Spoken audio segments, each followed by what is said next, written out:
गोसाई श्री विठलनाथ जी के 7 पुत्र थे। कितने पुत्र थे? 7। और 7 पुत्रों के ब्याह हो गए तो कितनी बहू? 7 बहू।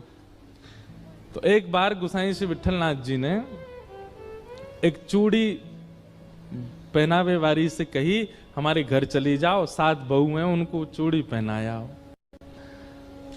लेकिन गोसाई श्री विठलनाथ जी ठाकुर जी को भी तो अपना लाला मानते हैं। तो 7 बहुओं ने चूड़ी पहनी, सबन ने चूड़ी पहन ली। जैसी सब गईं और सब भीतर चली गई, वो चूड़ी वारी जैसी वहां से जान लगी, इतने में ही एक अत्यंत सुंदर सुकुमारी छोटी सी लाली आ गई और आकर के बोली, सबन को चूड़ी पहनाई दी, मोए भी तो पहनाओ, मैं या घर की सबसे बड़ी बहू हूं। तो चूड़ी पहनाई वाली जोड़ते हंसी, बोले इतनी बड़ी बड़ी बहू तो चूड़ी पहन गई, नेक सी छोरी कह रही है मैं सबसे बड़ी बहू हूं। लेकिन उसकी रूप माधुरी को देख करके, उनके मुख की कांति को देख करके वो स्तब्ध रह गई।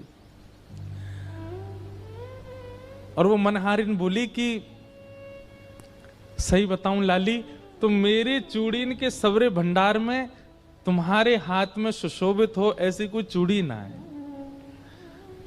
कभी कोई व्यापारी ऐसा कह नहीं सकता कि आप पर जचे ऐसी साड़ी मुझ पे नहीं, ऐसे वस्तु मुझ पे नहीं, ऐसे कपड़े मुझ पे नहीं। कोई व्यापारी कहता है ऐसा? व्यापारी का स्वभाव क्या होता है? अरे ये पहन के निकलोगे महाराज, सब आपको ही देखेंगे, लो पहनो।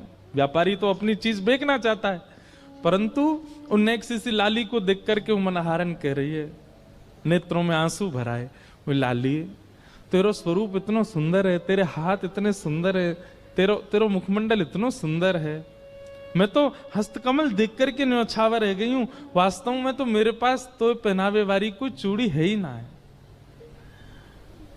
तो सामने बैठी नेक सी लाली को मुख उतर गए हो। सबरी बहुवन ने चूड़ी पहन ली, मैं घर की सबसे बड़ी बहू, मैं बिना चूड़ी के कैसे रहूं? तो मनहारन बोली, लाली तू दुखी मत हो, एक काम कर, जे ले, तो इनमें तो जो अच्छी लग रही हो तो खुद ही चुन ले। और नन्ही सी किशोरी जी अपने हाथन से चूड़ी निकाल रही हैं और निकाल के स्वयं नहीं पहननी, वाकू दे रही हैं, लो पहनाओ।